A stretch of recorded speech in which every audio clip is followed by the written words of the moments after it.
thiệt bà chạm tại đó là nghiệp đào ấy phổ biến vừa cả hai đặt đáy lên cái đáy từ chụp ôm ấy bà ôm phổ biến ôm bà hai hay trong khu màu xài bà lấy nhom sơn một cho phổ biến tệ tôi nâng cách bị chung cái đại làm tây để vận mến hay miền ca mình chia to từ nẹt bẹ pon ở miền ca một crab còn chuyện bật cho còn ở miền ca non chớ từ crab tê bà lấy nhom còn lấy từ phổ biến tệ tôi cái đại làm tây lấy từ mới phổ biến tệ tôi nâng bà cà vi bà ha cọp bay nơi ai tên đâu là gì chỉ cà vi bà ha mùi đò ở rừng thôn mùi phòng đấy bà hay phổ biến đi cà vi muốn cà lan nơi bờ bà răng để cọp ai xí vi bà ha từ bà răng thua ở vị trí chôn bà răng rập sụp nhẹ bàn sập lấy cái bàn màu vi bà ha nơi đồng bằng Asia cho nên dừng hơi bà nên đâu là gì cực kỳ nên tên đấy bàn kia nên bờ tây chất khang phổ thà chia đồng bằng Asia cho nên dừng bà hay cái tôi bánh hai đấy chúng ta rồi thao ba Campuchia cái đôi chia tầm một cá tư Campuchia có ban chơi luôn với tục ở phòng đá chấm tua cả bắt bóng chỉ vật ở bờ Campuchia chuyên Indonesia bà ai đo một băng gần tây hai nằm hông ra mình tây của sung ca bảo tôm nâng xã bảo bát ca antara chiết nơi prep thời tiết pram khai mạc ra cho năm pipon đọc mối này ban chơi luôn với tục ban được cao tục dàn khlang chấm tua ông pơ hơi cam nơi tì công Sakata nơi Sakataประเทศ Indonesia bà đã ban đá lại mình lúc slap from pi nè nâng rô rồi bớt chỉ ra nè bà chân đo một băng gần tây hai nằm hông của bà mình chuyện là không lịch khách nhà từ canประเทศnơi tập đây Indonesia bà cứ ai đom chu cô vì đôi đồ bà thá nhóm sầm đai tục krim krom chụp bùa cả mình tu cọp bay nơi Jakarta đây là khâu cả krim krom này nhóm xôm sầm đai một nợ tục bà chụp bùa đom nâng chuyên ruộng cua prom trong krom cua xá rồi bỏ bùa kề bà nhóm xôm trôi ruộng mình bay tục bầm phật bà đom ăn chơi thế nhóm xôm cao tục giang krim cua bầm phật chụp bùa sẽ cam một phiết vì bà ha đỏ cua ai sọc pom bà chuột lì lì bàยังก็จะให้การวิพากษ์ในบางการไล่ในไงโปรฮอตีดับเบิ้ลใครมากระชนันปีปอนดับประมวยบานในรัฐนิจาการ์ตาขนมลูกคือผู้ไอซีบันจับดามจมมุกอ่างท้าปีการตัวเขาเตะบอกล้วนจงเป็นการวิพากษ์นี่บางจังกรมไอซีวิพากษ์ให้ตัวเขาเตะเดียดถักเกบานวิพากษ์ในหลายเมืองเน้นบ่าให้การปีวิพากษ์ในบารังได้ตามขนมจำนั่นคือกรมไอซีทลบบ่งห่อปูรเมียนทักกรงหนึ่งวีประหารในดัมบอนอาเซียทะเลโดยเฉพาะประเทศอินโดนีเซียหนึ่งประเทศมาเลเซียอะไรก็อนุวัตตามการสัญญาระบบกอดบางจังนี่คือจีการวีประหารให้คือจีได้รับโทษมวยสำหรับประชาชนตูเจงไปพบโลกบางจังกำปงแต่เมียนกาเพย์เตะตัวหนึ่งปัญหาสันนิษฐานกรมไอซีนี่บางจังการเป็นบุญก็เมียนกาพญาซาตะการประเทศมาเลเซียของได้จากกรงหนึ่งวีประหารในประเทศมาเลเซียไอ้เจ้าตัวนึงปัญหากรมไอซีนี่สำหรับดิโจนไซน์ในยอมใจในวิชีจากกัมพูชีก็ทลบบานจูบจมูกหนึ่งประเทศในทุกใดอเมริกบาโลกบาราโอบามานั้นสำหรับบานจับใดเฮ้ยในเยธาปัญหาไอซีนี่คือสำคัญนะต่อแต่เมียนกาบังกราบเอา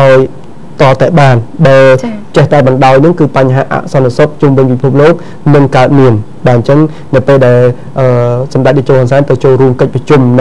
ประเทศมาเลเซียกันลองแต่หนึ่งให้การไปประชุมมาเลเซียนั่นก็ทางไอซีกับเรียนได้ปัญหาเรียนปัญหาเดบางนิชีเรียนในการล้างชีบรรทมตอบจุ่มวิญปัญหาสันนิษฐานได้กรมไอซีนี่หาโดยเชียร์ระบายกันตื้อให้แบบพลังมันเติมนะเป็นโมลีให้กิจงานโมลีเยอะเคยอย่างไรก็พวกกรมไอซีนี่ได้เมียนปัญหาโดยเชียร์กัดก็ให้เมียนการสำหรับเชียร์จราเลิกจราซาจังกิจงานโมลีจะไปตามอย่างบอลนี้เพียงไม่ยุ่งกระทาเบอร์เซนจีกรมไอซีนะจะเมียนการทำปฏิกรรมต่อบรรดาประเทศมวยจำนวนจะเหล่านี้คือบองปอไปจีปลอดบยังผิดฉะนั้นคือกอดเมียนการบารมคลั่งเป็นเต้นจะจีพิเศษคือในตามบรรดาประเทศแต่ไม่ต้องโดยที่การบารังจากการในอะไรนี่มาอินโดนีเซียบยังตีจะจังประเทศอินโดนีเซียก็มีการปลุกบารมฝั่งได้จะจังสังคมทากรมไอซีน้องมีนประตอบเซมตีนั่นเองจะในตามบรรดาประเทศเซมบางจังนี่จีโปรเมียนมวยให้มันชงประมาณปีประเทศกัมพูชียังเตะโดยเฉพาะให้อาญาโทสังคมไทยอาญาโทในมีการรึตั้งให้ในตามเจาะหล่อห่อปลีนยนห่อก็ได้มีตามเจาะระเบียงเซมบางปูตาบองกาภาษาจึงเพียบา បាទអញ្ចឹងតតែបង្ការមុនដូចជាខាងឥណ្ឌូនេស៊ីដូចជាគាត់ភ្លេចខ្លួនដែរគាត់ថាដូចជាមិនអីទេបាទឥឡូវមានបញ្ហាហើយនៅឥណ្ឌូនេស៊ីហើយតែបន្ទោសបានម្ដងហើយនៅកន្លែងផ្សេងក៏ជាបញ្ហាដែរបាទអញ្ចឹងនៅឥណ្ឌូនេស៊ីដែលជាប្រទេសមួយកំពុងតែរីកចម្រើនបាទឥណ្ឌូនេស៊ីគឺរីកចម្រើនណាស់ហើយមានប្រជាជនច្រើនមែនទែនហើយជាប្រទេសមួយដែលនៅគេហៅថានៅក្នុងសមាគមអាស៊ានយើងហ្នឹងគឺជាប្រទេសដែលស្ថាបនិកបាទព្រោះថាមានប្រទេស5ដែលស្ថាបនិកនៃការបង្កើតសមាគមអាស៊ីអាគ្នេយ៍ហ្នឹងគេហៅថាបង្កើតអាស៊ានហ្នឹងគឺមាន5មានឥណ្ឌូនេស៊ីម៉ាឡេស៊ីសិង្ហបុរីថៃហើយនិងប្រទេសមួយទៀតព្រុយណេបាទដែលបានចូលរួមបង្កើតនៅសមាគមអាស៊ានហ្នឹងសមាគមអាស៊ីអាគ្នេយ៍ហ្នឹងដើម្បីធ្វើយ៉ាងណាកុំឲ្យមានបញ្ហាកុំនេះចូលបាទឥឡូវគឺប្រទេសទាំង10ហ្នឹងកំពុងតែរួមគ្នាហើយសង្ឃឹមថានឹងមានការរឹតបន្តឹងសន្តិសុខនៅតាមបន្ទាត់ព្រំដែនផងដែរបាទឥឡូវខ្ញុំបញ្ចប់ទៅនឹងចុះហើយផ្ដល់នីតិឲ្យកញ្ញាម៉ូលីជម្រាបជូនករណីកម្លាំងនគរបាលខណ្ឌពោធិ៍សែនជ័យបាទគាត់ប្រើធរក្តៅហើយតេតងនឹងរយន្តដឹកទំនិញមានសម្ដាប់ធ្នាប់តើកម្លាំងបានធ្វើការយ៉ាងណាខ្លះបាទកញ្ញាម៉ូលីបាទចាគុណច្រើនជាបន្តយើងមកជួបជាមួយនឹងព័ត៌មានមួយចាដែលមានចំណងជើងថាកម្លាំងនគរបាលខណ្ឌពោធិ៍សែនជ័យប្រើធរក្តៅចាប់ឃាត់រថយន្តដឹកគ្មានសម្ដាប់ធ្នាប់ធ្វើការអប់រំដើម្បីជំរុញលើផ្នែកសន្តិសុខសម្ដាប់ធ្នាប់និងចូលរួមថែរក្សាបរិស្ថានកម្លាំងនគរបាលខណ្ឌពោធិ៍សែនជ័យបានដាក់ពង្រាយកម្លាំងធ្វើការត្រួតពិនិត្យរាល់មធ្យោបាយដឹកជញ្ជូននៅតាមផ្លូវសាធារណៈជាក់ស្ដែងគឺនៅព្រឹកថ្ងៃទី15ខែមករាឆ្នាំ2016នេះនៅលើកំណត់ផ្លូវសហព័ន្ធរុស្ស៊ីគឺនៅមុខវត្តទួលសុភីខួនស្ថិតនៅក្នុងភូមិព្រៃទាសង្កាត់ចំចៅខណ្ឌពោធិ៍សែនជ័យកម្លាំងនគរបាលបានដាក់កម្លាំងចុះប្រតិបត្តិការឃាត់រថយន្តដឹកគ្មានសណ្ដាប់ធ្នាប់ដូចជារថយន្តដឹកសាំងហូរទឹកឡើងកខ្លាក់ចាប់ប្រឡាក់តាមផ្លូវតែរថយន្តដឹកដីបង្កឲ្យកំពប់ធ្លាក់រាយតាមផ្លូវរថយន្តដឹកដីសំពីងសំពងដែលបង្កឲ្យប៉ះពាល់សណ្ដាប់ធ្នាប់សាធារណៈបរិស្ថានភ្ញៀវទេសចរជាតិនិងអន្តរជាតិនៅក្នុងប្រតិបត្តិការការខាត់រថយន្តដឹកគ្មានសណ្ដាប់ធ្នាប់ខាងលើឃើញថាទោះជាកន្លងមកសាលារដ្ឋាភិបាលភ្នំពេញចេញបំរាមហាមឃាត់រថយន្តដឹកសំពីងសំពងរថយន្តដឹកគ្មានការអនុញ្ញាតពីសាលារដ្ឋាភិបាលភ្នំពេញក៏ដោយរហូតមកដល់ពេលនេះយើងឃើញថានៅមានរថយន្តមួយចំនួនដឹកខ្សាច់ហូរទឹកចាទឹកខ្សាច់ក្របមួយកំណាត់ទ្រូងចំហមួយកំណាត់ទ្រូងផ្លូវដឹកសំពីងសំពងហើយត្រូវបាននគរបាលឃាត់ធ្វើការអប់រំដើម្បីបញ្ឈប់ការដឹកបង្កឲ្យប៉ះពាល់សណ្ដាប់ធ្នាប់ហើយគណៈដាដងផ្លូវសហព័ន្ធរុស្ស៊ីសម្បូរទៅដោយភ្ញៀវជាតិនិងភ្ញៀវអន្តរជាតិឆ្លងកាត់ចាហើយម្យ៉ាងវិញទៀតគឺដើម្បីចូលរួមរក្សាបាននៅបរិស្ថានល្អនៅក្នុងទីក្រុង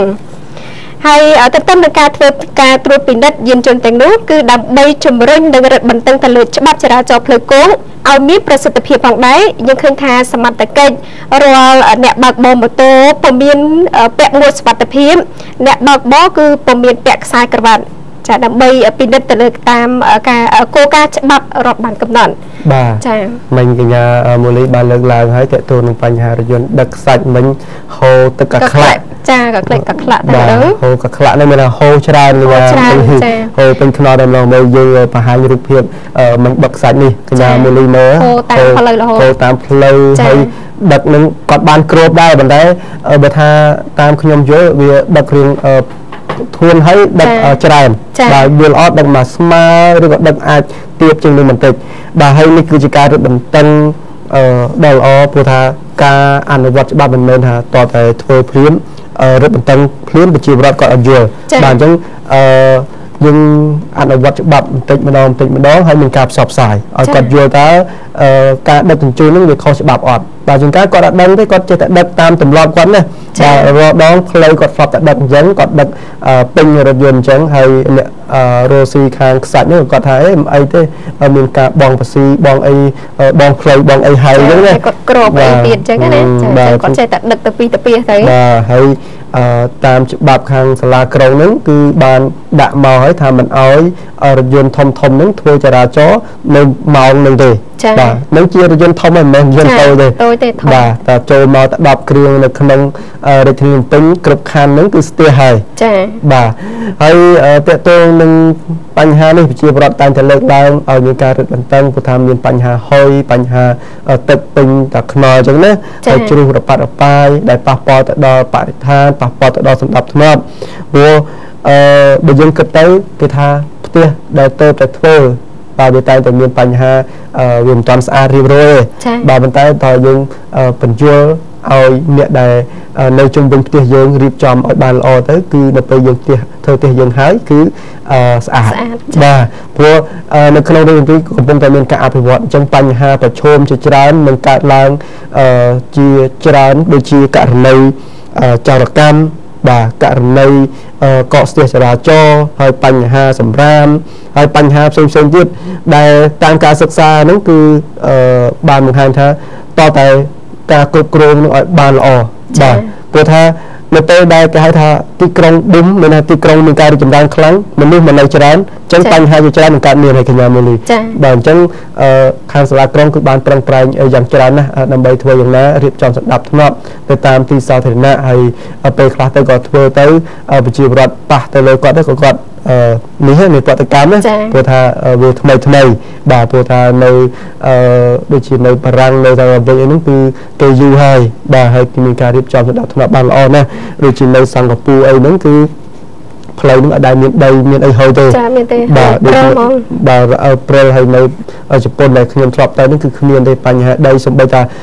ផ្ទះគេធ្វើនៅកណ្ដាលក្រុងក៏ដោយខ្ញុំសន្លឹងមើលចំអត់មានរថយន្តដឹកខ្សាច់ចឹងអត់ដូចនៅយើងរថយន្តដឹកខ្សាច់ពេញតាណាកណ្ដាលក្រុងចូលមកឲ្យយន្តបូមអីគេឲ្យយន្តបាញ់ស៊ីម៉ង់ចាបើនៅគេអត់ទេការដ្ឋានគេកន្លែងនឹងមួយគឺមានទាំងម៉ាស៊ីនបូមខ្សាច់មានជាងគេទាំងអស់ហ្មងបាទហើយបើសិនគេធ្វើការតែពេលយប់ទេបើសិនដឹកខ្សាច់មកគឺមានម៉ាស៊ីនយន្តនេះតាមបឺតបើសិនមានដីជ្រុះដីអីបាទវាអញ្ចឹងគឺអានោះវាមិនបាច់និយាយអានោះគេរីកចម្រើនខ្លាំងហើយបាទមិនតែនេះតចូលរួមមតិតិចទៅខាងសាលាក្រុងចូលរួមយើងបានចូលរួមផ្សព្វផ្សាយទៅមានការយល់ហើយទីក្រុងយើងកាន់តែស្អាតហើយទាក់ទងបញ្ហាសម្រាមកញ្ញាមូលីឥឡូវសាលាក្រុងមានការគ្រប់គ្រងហើយអញ្ចឹងបើសិនអ្នកណាបោះពីវាពីការនឹងមានការពីនៃហើយបាទហើយកញ្ញាមូលីតាមផ្លូវអីកុំបោះចោលប្រយ័ត្នទេអត់ទេអត់មានទម្លាប់បោះចោលទេសង្ឃឹមថាបងប្អូនប្រជាពលរដ្ឋរបស់យើងជាពិសេសគឺក្នុងពេលឥឡូវនេះគឺគាត់ដឹងច្រើនតកតងជាមួយនឹងច្បាប់ចរាចរណ៍ចាតកតងជាមួយនឹងបញ្ហាបរិស្ថានអញ្ចឹងហើយតាមសង្គម Facebook ក៏អញ្ចឹងដែរគឺមានការបំរាមឬក៏ការជ្រាបជូនជាដំណឹងទៅកាន់បងប្អូនប្រជាពលរដ្ឋរបស់យើងចាឲ្យគាត់បានដឹងអញ្ចឹងយើងងាយស្រួលក្នុងការចា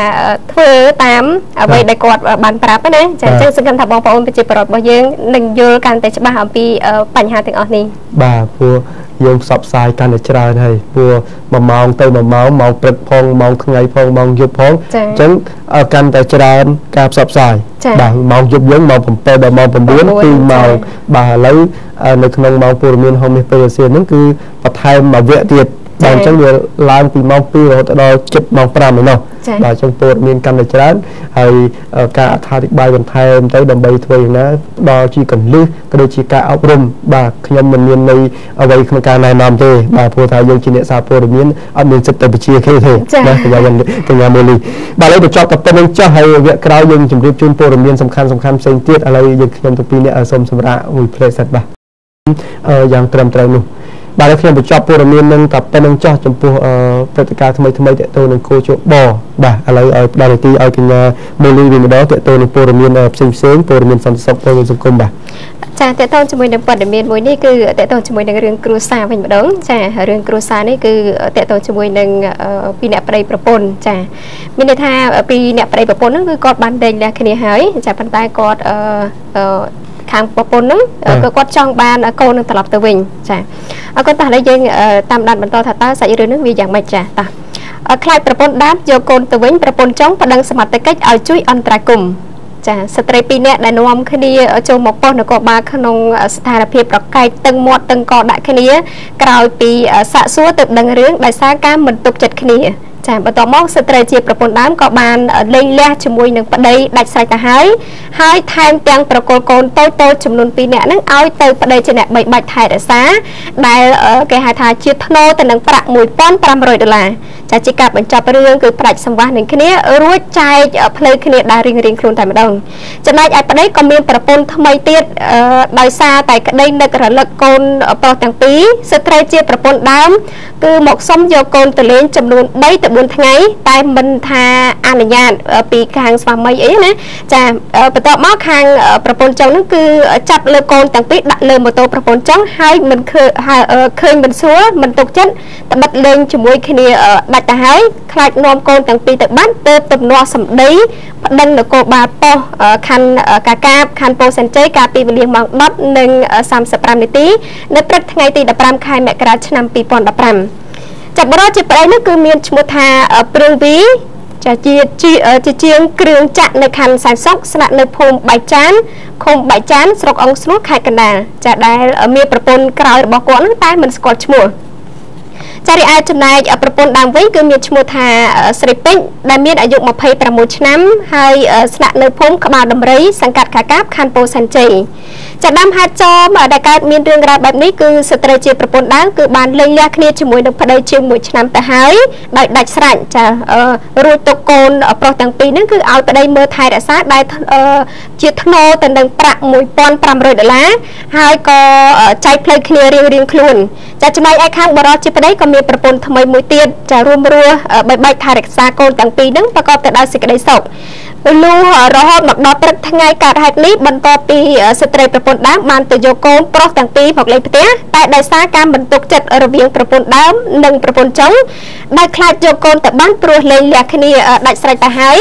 ចាចុះហេតុអីក៏ទៅរកកូនទៀតចាម្យ៉ាងខ្លាចបំណងអ្វីមួយទៅប្រពន្ធដើមមិនសុខចិត្តតោះសម្ដីគ្នាប្តឹងសមត្ថកិច្ចជួយអន្តរាគមន៍តែម្ដងចាបើតាមសម្ដីរបស់ប្រពន្ធដើមនោះគឺគាត់បាននិយាយថាដោយក្តីនឹករលឹកកូនពេកចាអញ្ចឹងទៅគាត់គ្រាន់តែយកកូនទាំងពីរហ្នឹងគឺមកលេងផ្ទះ 3 ទៅ 4 ថ្ងៃតែប៉ុណ្ណោះមិនដឹងថារឿងហេតុអីក៏គាត់យកអត់បានចាអញ្ចឹងទៅស្ត្រីដែលជាប្រពន្ធចុងហើយនឹងប្តីហ្នឹងក៏ក្រោយពីលេងលះគ្នាដាច់សាច់ទៅហើយហ្នឹងគឺរឿងអ្វីហើយចាចង់បានកូនទៅវិញខាងប្រពន្ធចុងហើយនឹងខាងប្តីហ្នឹងគឺគាត់ចាថាហេតុអីបើសិនជាបានលេងដាស់គ្នាទៅហើយហេតុអីក៏ចង់យកកូនត្រឡប់ទៅវិញអញ្ចឹងណាចាហើយជួនកាលកញ្ញាមូលីជួនកាលម្ដាយបង្កើតហ្នឹងគាត់នឹកកូនខ្លួនឯងបង្កើតហ្នឹងហើយទោះបីជាយើងផ្ដាច់សង្វាក់តាមច្បាប់នេះទោះបីយើងផ្ដាច់ពីគ្នាយ៉ាងណាក៏ដោយក៏នៅតែមានសិទ្ធិក្នុងការជួបប្រស្រ័យទាក់ទងគ្នាបាទហើយមានសិទ្ធិផ្ដល់ការឧបត្ថម្ភផ្សេងៗទៅដល់កូនបង្កើតរបស់ខ្លួនបាទតតែកូននឹងអាយុ 18 ឆ្នាំពេញបានយើងផុតបាទព្រោះថាយើងនៅមានកាតព្វកិច្ចជាឪពុកម្ដាយនៅឡើយបាទព្រោះថាទោះបីយើងបែកបាក់ពីគ្នាហើយយើងបានតុលាការប្រកាសថាយើងជាពីអ្នកប្តីប្រពន្ធនឹងត្រូវបានផ្ដាច់សង្វាក់ហើយបាទប៉ុន្តែនៅមានសិទ្ធិទៅលើកូនបាទប៉ុន្តែមិនមែនថាកូននឹងឲ្យទៅខាងប្តីហើយក៏ដោយបាទនៅមានសិទ្ធិសួរសុខទុក្ខអីអញ្ចឹងណាបាទមិនមែនថាតដាច់ប៉ិតតែហ្មងទេបាទព្រោះជួនកាលយើងជាម្ដាយយើងជាម្ដាយទៅខ្ញុំជាម្ដាយបាទគាត់ជាម្ដាយនឹងគាត់អាណិតស្រឡាញ់កូនចង់ជួបកូនចង់ជួបអីអញ្ចឹងបាទហើយក៏ឲ្យគាត់ទៅមួយថ្ងៃពីរថ្ងៃទៅវាមិនជាបញ្ហានោះទេបាទជួនកាលទៅខាងប្រពន្ធរបស់ប្តីក្រោយហ្នឹងចាប្រពន្ធចុងបាទបើថាយើងថាប្រពន្ធក្រោយចុះយើងមិនទាន់បញ្ជាក់ថាប្រពន្ធចុងអាចមានបន្តចន្លោះមានបាទប្រពន្ធក្រោយហ្នឹងគាត់ខ្លាចយកទៅបាត់បាទគេស្រឡាញ់ដែរហ្នឹងមើលថាយូរហើយបាទអញ្ចឹងមានការជាស្រ័យយកទៅកំដរថ្នាក់ឆ្លោះទាញកូនទៅវិញទៅមកបាទដូចជារឿងនៅក្នុងពុទ្ធសាសនាមានរឿងមួយណាពេលដែលម្ដាយបង្កើតជួបជាមួយនឹងអ្នកដែលលួចកូនណាបាទម្ដាយសុខចិត្តប្រឡែងកូនណាបាទទាញចោះទាញឡើងបាទមានហេតុការណ៍អីកើតអញទៅកូនទៅវាអាចបាត់បង់អីអ្វីមួយយ៉ាងចាបាទនឹងគេបង្ហាញថាម្ដាយស្រឡាញ់កូនខ្លាំងណាស់ព្រោះពេលដែលព្រះសម្មាសម្ពុទ្ធគាត់កាត់ក្តីលោកកាត់ក្តីគឺដឹងរឿងធម្មតាបង្កើតគឺនរណាគេបាទហើយបញ្ចប់ទៅព្រឹងចោះចង់ចូលរឿងពុទ្ធណាទៀតបាទខ្ញុំចានេះយើងជួបគ្នាមួយរឿងទៀតជាមួយនឹងតកតងជាមួយនឹងសុខភាពចាតាមធម្មតាណាតកតងជាមួយនឹងសុខភាពគឺជារឿងសំខាន់មែនទែនសម្រាប់មនុស្សណាចាអរគុណតើហើយជាមួយនឹងព័ត៌មានតកតងជាមួយនឹងសុខភាពចាគឺចាកម្មករនិយោជិតចាជិត 2000 នាក់ត្រូវបានដួលសន្លប់គឺនៅក្នុងឆ្នាំ 2015 ចាអញ្ចឹងកម្មករនិយោជិតបានដួលសន្លប់ចំនួន 1806 នាក់នៅតាមបណ្ដារោងចក្រនានាទូទាំងប្រទេសនៅឆ្នាំ 2015 ចាច្រើនមែនទែនច្រើនព្រោះថាបញ្ហារោងចក្រជួនកាលទៅវាហប់ជួនកាលទៅធ្វើតាមស្តង់ដារកញ្ញាមូលីធ្វើជាទៅធ្វើទៅឲ្យតែដាក់អង្គុយបានដេកបានគឺធ្វើសិនទៅបាទដល់ពេលរំតែទៅស៊ូមចុះទៅគ្នាសន្លប់ ស្ដោកស្ដឹងបាទទៅហើយបាទបន្តទៀតចាក្នុងនោះដែរគឺមានខេត្តកណ្ដាលដែលមានអ្នកសម្លាប់ច្រើនជាងគេនេះបើយើងតាមរបាយការណ៍នៃបេឡាជាតិរបបសន្តិសុខសង្គមបសសចារបាយការណ៍ខាងលើគឺបានឲ្យដឹងថាចំនួនអ្នកសម្លាប់នោះក្នុងរាជធានីភ្នំពេញមានចំនួន359នាក់ខេត្តកណ្ដាលមាន800នាក់ខេត្តកំពង់ស្ពឺមាន297នាក់ខេត្តកំពង់ឆ្នាំងមាន87នាក់ខេត្តស្វាយរៀងមាន104នាក់ខេត្តតាកែវមានចំនួន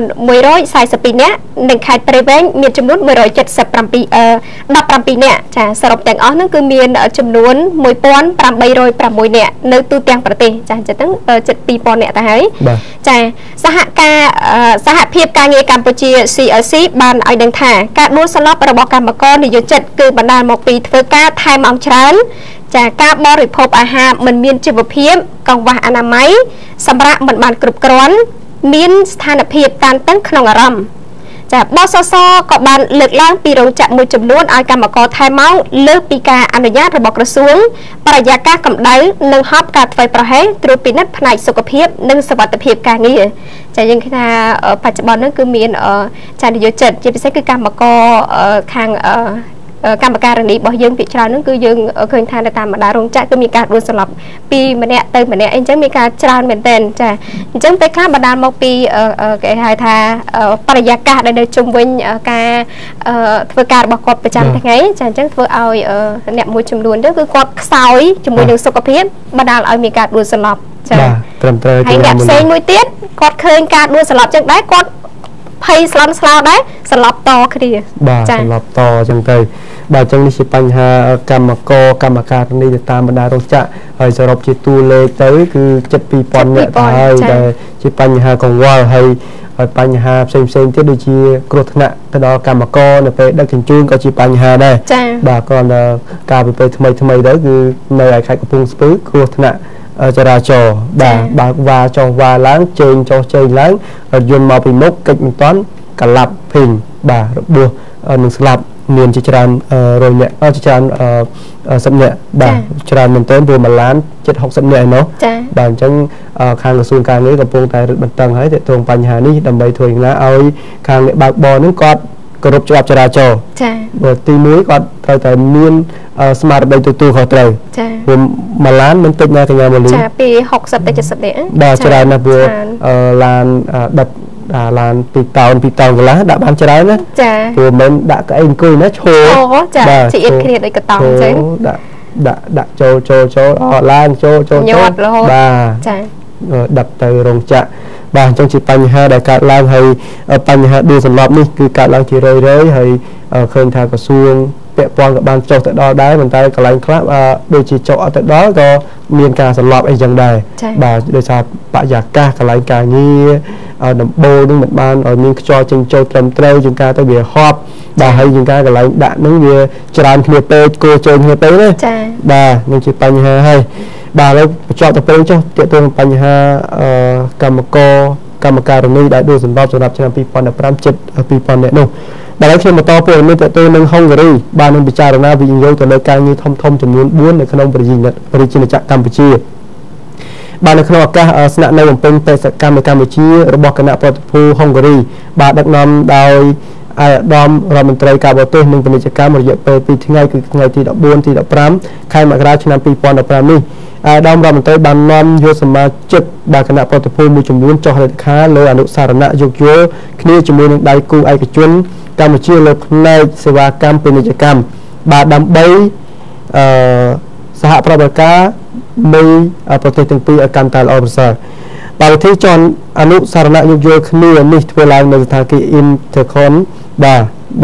ក្រមវត្តមានជាសាក្សីគឺអាដាមរដ្ឋមន្ត្រី Peter Bazi Chato បាទនៅលើជំទាវតាត់រ៉េតបាទកម្រងរដ្ឋលេខាធិការក្រសួងពាណិជ្ជកម្មបាទវិធីចុះហត្ថលេខាគឺផ្ដោតទៅលើការស្រាវជ្រាវទីផ្សារនិងការផ្ដល់ព័ត៌មានថ្មីអំពីអាជីវកម្មបាទព្រឹត្តិការណ៍នានារបស់ B2B ដើម្បីកំណត់អត្តសញ្ញាណនិងការយោគយល់អំពីពាណិជ្ជកម្មការកែច្នៃនិងឱកាសវិនិយោគការធ្វើអាជីវកម្មនិងគម្រោងប្រចាំថ្ងៃដោយរួមបញ្ចូលទាំងហិរញ្ញវត្ថុនិងការដឹកជញ្ជូន បាទដឹងអំពីរបៀបផ្ទេរនិងសេវាវិស្វកម្មផងដែរនៅក្នុងវិស័យអភិភាពនៃវិស័យកសិកម្មនិងឧស្សាហកម្មបាទម្ហូបអាហារពាណិជ្ជកម្ម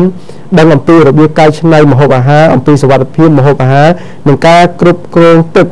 បាទការចម្រោះទឹកនិងគុណភាពទឹកនិងប្រព័ន្ធធានាសាស្ត្រសុខភាពបរិស្ថាននិងសេវាពាណិជ្ជវិទ្យាសាស្ត្រផងដែរបាទប្រព័ន្ធបច្ចេកវិទ្យាសម្រាប់អង្គភាពឯកជននិងសាធារណៈប្រើប្រាស់មូលនិធិអន្តរជាតិប្រទេសហុងគ្រីចាប់អារម្មណ៍ដូចជាភាពខ្លាំងនៃទំនាក់ទំនងសេដ្ឋកិច្ចនិងពាណិជ្ជកម្មរបស់កម្ពុជាហើយក៏មានការបង្កើនទុនរួមនិងការវិនិយោគរួមទៅលើវិស័យកែច្នៃកសិកម្មនិងឧស្សាហកម្មម្ហូបអាហារនិងសេវាកម្មផ្នែកព័ត៌មានផងដែរបាទទស្សនកិច្ចរបស់ប្រទេសហុងគ្រីនេះគឺផ្ដោតទៅលើបញ្ហាសំខាន់ដូចជាគម្រោងសាកល្បងចិញ្ចឹមគោបាទហើយមានដូចជាបង្កាត់ពូជជ្រូកក៏មានដែរហើយក៏មានការចិញ្ចឹមសត្វយកសាច់ក្នុងគោលបំណងកាត់បន្ថយការនាំចូលសាច់ពីបរទេសបាទចឹងខាងហុងគ្រីមានការវិនិយោគច្រើនហើយក៏មានគម្រោងគ្រប់គ្រងទឹកនិងថែរក្សាទឹកនិងប្រព័ន្ធធារាសាស្ត្រហើយការធ្វើឲ្យប្រសើរនៃការផ្តល់សេវាវិទ្យាសាស្ត្រនិងមន្ទីរគ្លីនិកបច្ចេកវិទ្យាសម្រាប់សេវារដ្ឋបាលសាធារណៈផងដែរបាទអញ្ចឹងគឺវិស័យសំខាន់ជាច្រើនដែលហុងគ្រីបានចុះអនុស្សរណៈជាមួយនឹងកម្ពុជាហើយកាលពីម្សិលមិញហ្នឹងក៏បានជួបជាមួយនឹងអាដាមបញ្ញារដ្ឋមន្ត្រីហៅនំហងរដ្ឋមន្ត្រីក្រសួងការបរទេសកម្ពុជាហើយក៏បានបញ្ជាក់ថាភាគីខាងហុងគ្រីនឹងមិនជ្រៀតជ្រែកពីការផ្ទៃក្នុងរបស់កម្ពុជាទេហើយក៏មិនបង្ហាត់បង្រៀនឲ្យកម្ពុជាត្រូវធ្វើយ៉ាងណានោះទេគឺកម្ពុជាមានសិទ្ធិក៏ជាមានអធិបតេយ្យភាពលើប្រទេសរបស់ខ្លួនហើយហុងគ្រីនឹងបង្កើនទំនាក់ទំនងបាទទៅលើវិស័យសំខាន់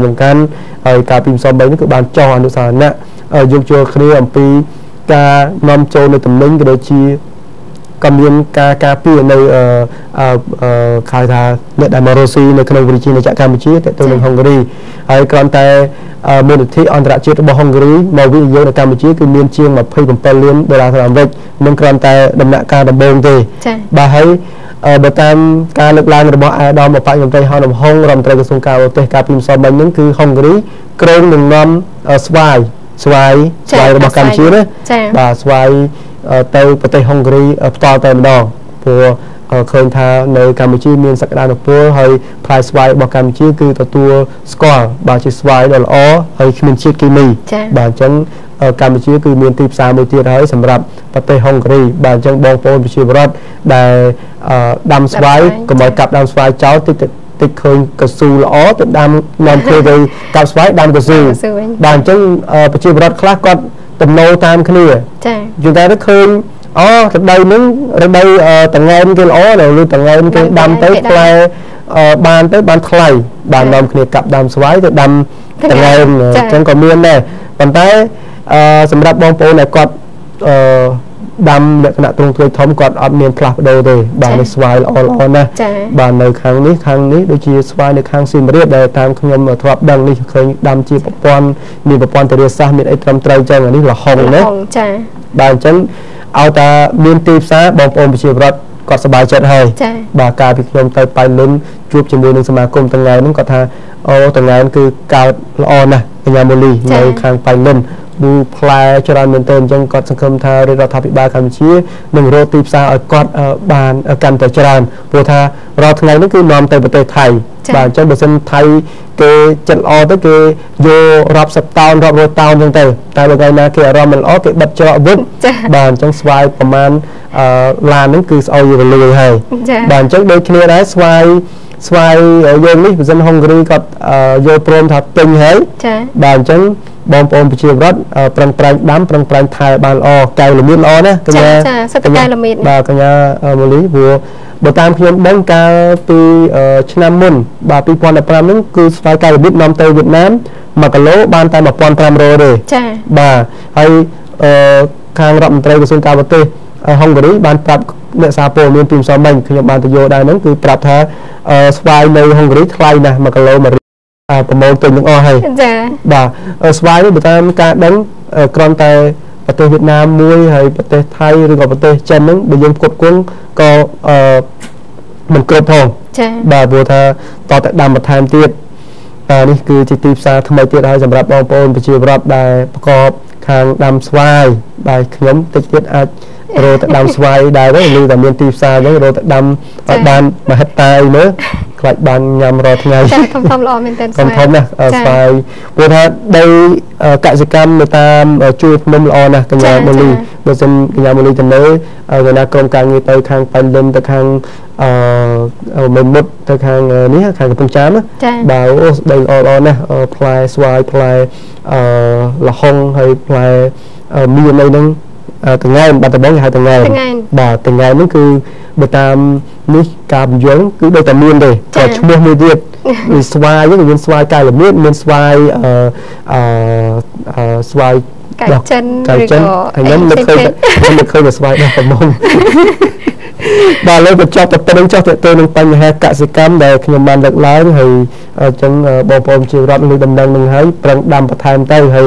បើគេចុះមកឡើយណាចាំខ្ញុំជម្រាបជូនបន្ថែមទៀតឥឡូវគេចុះអនុស្សាវរណៈយកយល់គ្នាហើយបញ្ហាផ្សេងគឺនៅពេលដែលចុះអនុស្សាវរណៈមានថាបើកផ្លូវទូលាយក្នុងការពង្រីកនៅអាជីវកម្មព្រោះថានៅពេលមានចុះអនុស្សាវរណៈគឺខាងហុងគ្រីគេងាយស្រួលក្នុងការទាក់ទងជាមួយភាគីកម្ពុជាបាទអញ្ចឹងខាងរដ្ឋមន្ត្រីក្រសួងការបរទេសបានបញ្ជាក់ម្សិលមិញនេះ